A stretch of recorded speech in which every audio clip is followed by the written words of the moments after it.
talk about climate change and tea. So for those who don't know me, I'm Benita. I'm from Encompass. So we are a social enterprise doing a lot of SDG work. I will be very honest, I'm not a very big tea drinker. I'm more a coffee drinker. I drink tea occasionally, but yes, coffee is my main thing. So today is something new for me, but I did do some research on the topic, and I hope you enjoy the presentation.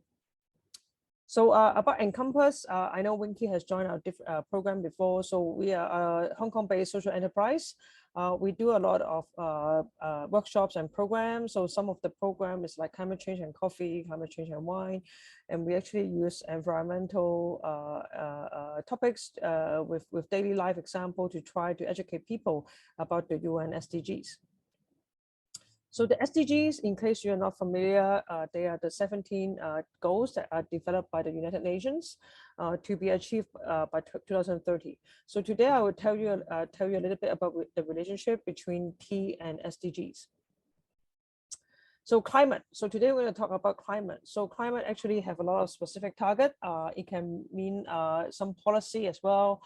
It can mean building a capacity to meet climate change or building resilience. So we won't go into too much detail of climate change, but just understand that I hope by the end of today's section, you will understand a little bit how climate change affect the tea. So there's a lot of social and economic impact of climate change. It can shrink the productivity of harvest. So in a short moment, we will look at what are the growing conditions of tea and why climate change might affect it. In Hong Kong, we know that, there's a big typhoon and it might cause a lot of impact. People might have a lot of heat stress.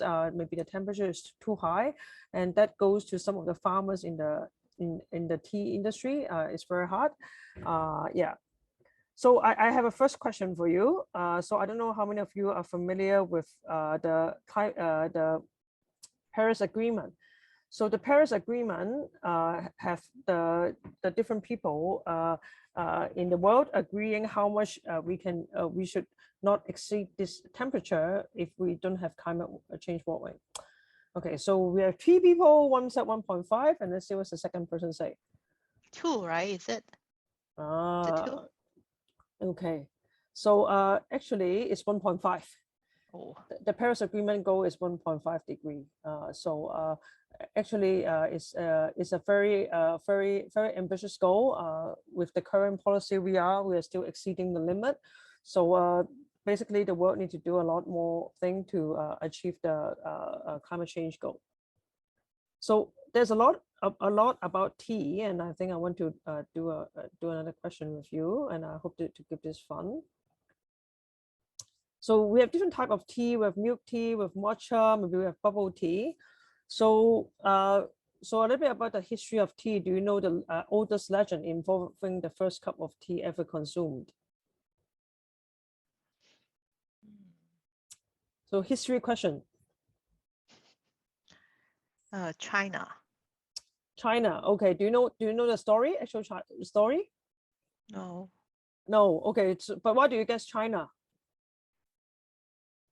No, because I think China is the country with a long civilization history that people may, and Chinese like eating and drinking as well, right? So they may try to explore different type of privileges. I don't know. Yeah, it's correct. So actually, the first guy who discovered tea, his name is Sun Long. I don't know if you heard it in Cantonese. Yeah. So Sun Long is like the godfather of the agriculture. So what happened is one day he was resting under the tree, and there was a tea leaf that broke into his water, and he discovered that this plant can actually make tea. So that's the story. Oh. So Sun Long is the first person who discovered tea. So tea has a long history. It's the most widely consumed drink in the world after water, so even more than coffee.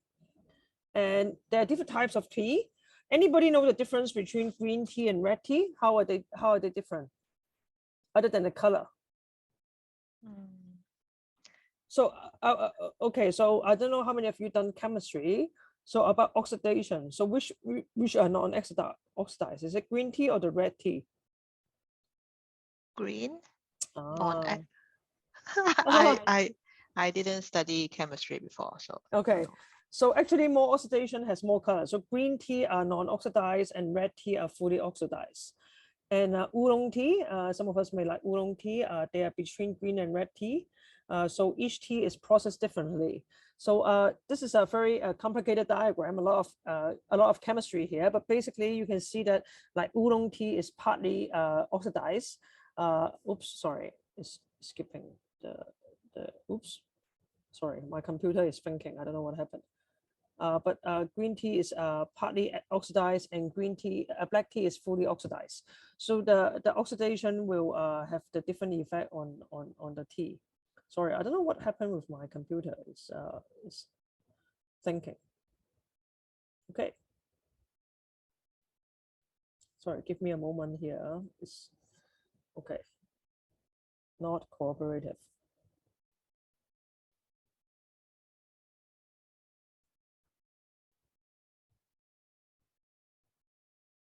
Okay, so we talk about green tea, we talk about black tea, and now I hope my computer works. So a lot around the world, a lot of people are drinking tea every day, and a lot of consumption of the tea as well.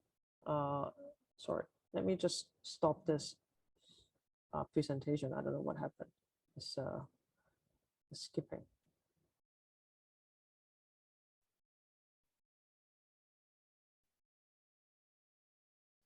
Okay, so worldwide for the tea. So let me have this poll as well.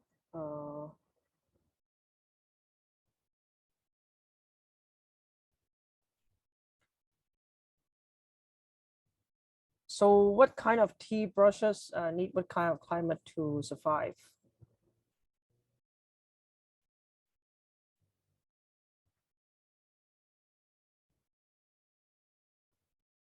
And the second question is, do tea brush grow well in Europe? Yes, no, maybe.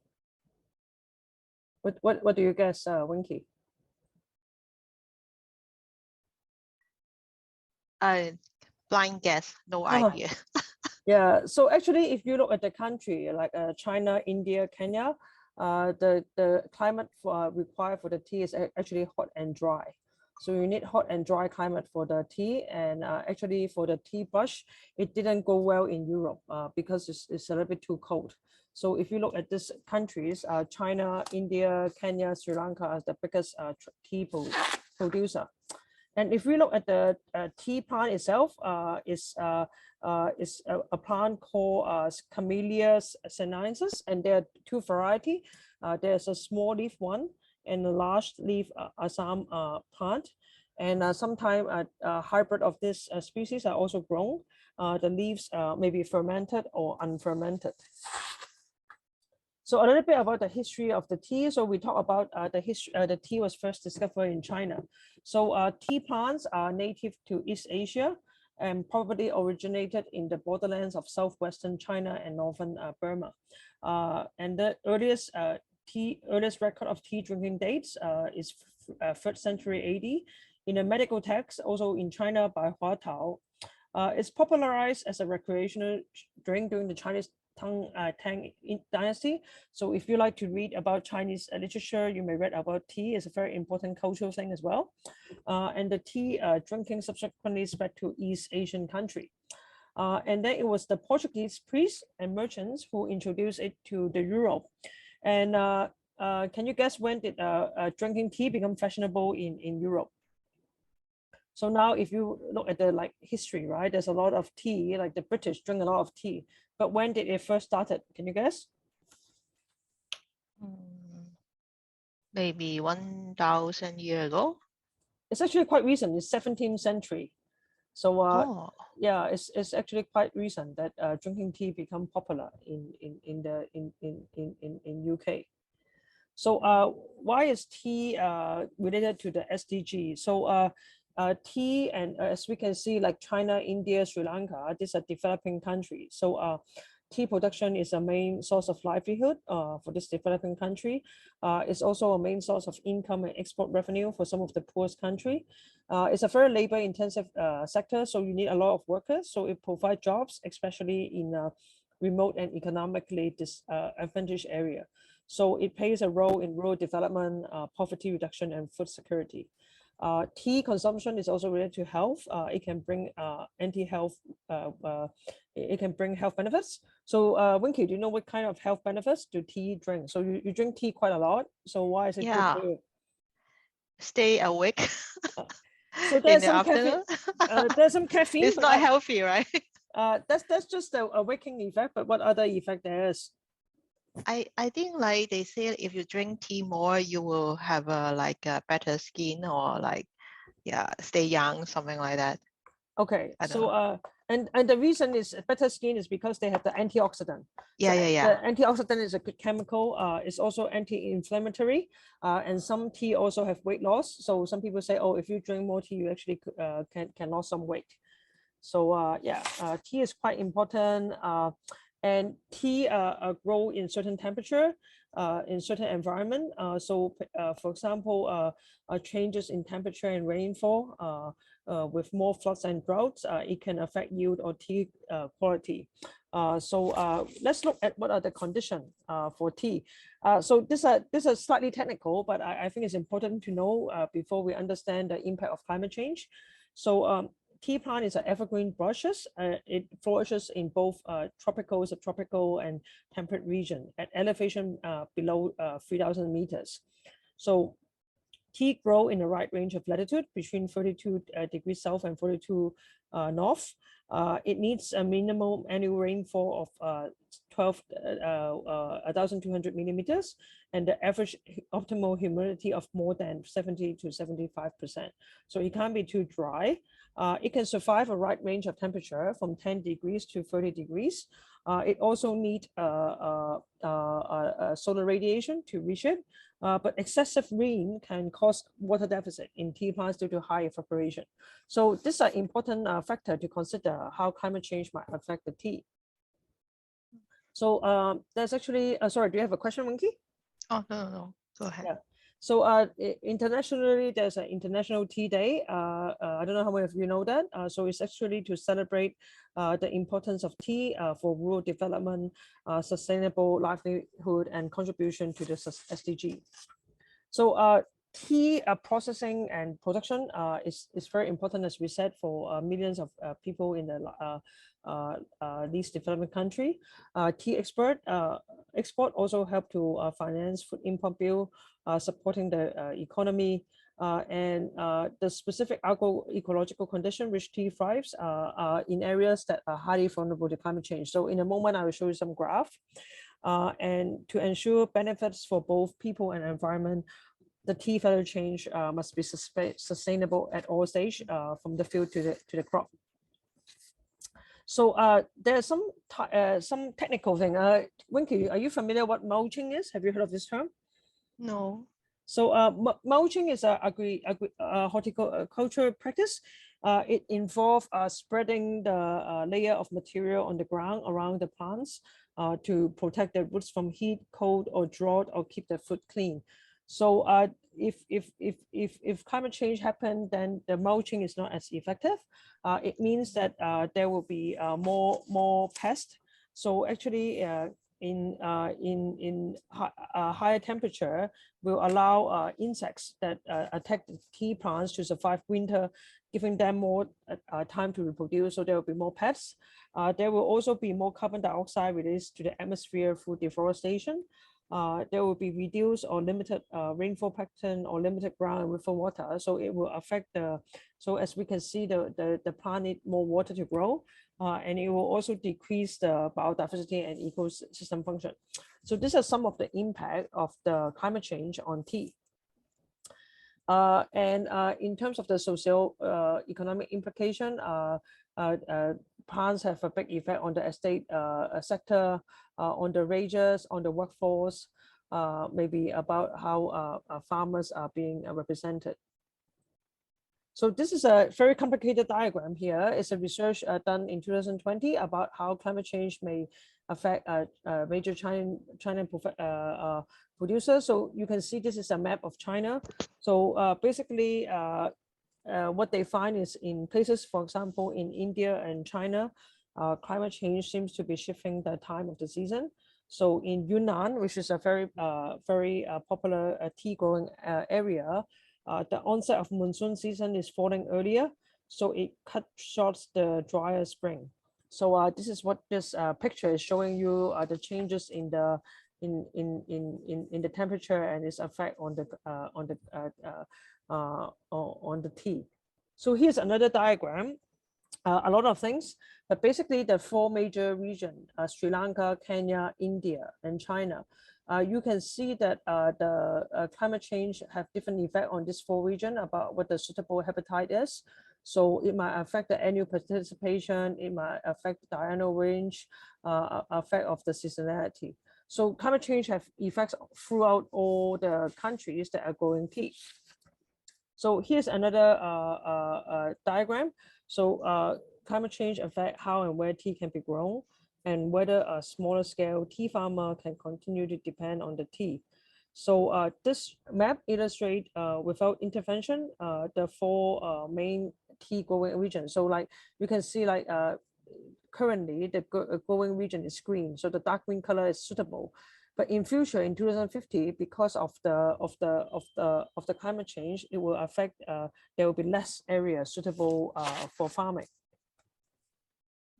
So there are other headlines there. So for example, this the headline is in Kenya. Because of climate change, it will reduce the optimal tea growing condition, reduced by more than a quarter to 2050. So other than the changes in the seasonality and the season, the flood, droughts, and heat wave and storm are likely to have a severe impact in the tea growing region in the world as well. So there is an initiative called Malawi Tea. So Malawi is a small country. Tea is crucial to the economy. A lot of people are employed, and it's the fourth main export. So this initiative in Malawi is to ask 22 organizations, including producer, trader, buyer, retailer, trade union, NGO, and development partners, to work together to give a sustainable tea livelihood for the farmers. So we talk about antioxidants. So actually, antioxidants are a type of we call it phenolic compounds, which they are free radicals in the body that can. The antioxidant can neutralize the highly reactive molecule called free radicals in the body that can otherwise damage cell. So these compounds, some of them are called tannins, some of them are called canthagens. Let's not worry too much about the chemistry name, but basically it was shown that tea grown in a higher elevation, where the temperature is lower, contains compounds potentially benefit to the health are missing from tea growing at lower elevation at the same location. So it means when temperature increase, actually the antioxidant decrease. So when the temperature increase, actually some of the health benefits of the tea will decrease. So to have tea production and processing to be long-term, you will need government effort and also different methods from the farmer, which I will show with you. So there are different methods where the tea farmers are already adapting. Winky, are you familiar with this term called agroforestry? Have you heard of that term? What is it in Chinese? Well, I don't know. I actually don't know. Okay. So basically, agroforestry meaning the tea is grown in like a forest-like ecosystem with tea and shrubs instead of a monoculture, like just in a garden. Yeah. Yeah, so, then I know what is they referring. Yeah. Just make it like a forest natural environment to have different type of like plant plantation, right? Is it? Yeah. So why is this good for the plant? Is it because of there will be more different animals and different nutrition like surrounded, so it make the environment more biodiversity kind of thing? So that's one of the reasons. One of the reason is for the biodiversity. Another reason is because if you have more different plants, it will also provide some more shade. So the shade will protect the tea plants from the heat of the sun, and also reduce the amount of moisture that the tea plant lose by transpiration. So it helped them to protect them from soil erosion, from other different things. So basically for most farming, like a diverse farming, like agroforestry method is better than monoculture. But however, traditionally, because we want to grow things faster, then we have monoculture. We can also enrich soil. So for example, use some legumes that are incorporated into the forest. So they are nitrogen fixing organisms, so they can fix the nitrogen to the plant, giving it more nutrient. The farmers can also grow tree plants from seed rather than seedlings, cuttings. So why is that good? Can you guess? Why is it better to grow from seed other than just cutting the plant and grow it? Is it because of the root can make the plant more healthy? I don't know, because if you just cut and then the root will be very fragile. But if you go from seed, it will be like having a better healthy root. Yeah. So you're correct. So if the seed is going from if the plant is going from the seed, then it will have a more like extensive root system. So it can help them to prevent drought and prevent soil erosion. So it will be a healthier plant. But traditionally, some tea are grown from cutting because it's quicker. Yeah. See. Yeah. There's also soil conservation. So we can cover the soil with the mulch. So just like what I was saying, the thing that protect the roots. You can also use contour farming in which crops are located along terraces that follow the slope of the land to help water better soak into the soil and prevent erosion. You can also provide shade for the tea plants or filling in background with vegetation, making it more. Also, you can have more water resources, water conservation. You can have more watersheds, help protect the plant. So these are some methods the farmers are used to adapt to climate change. So I just want to end with this.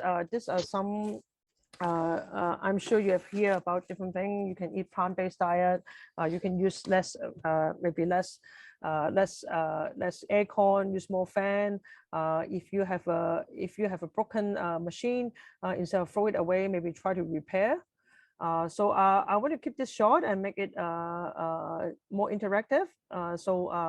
Do you have any questions on the climate change and tea? So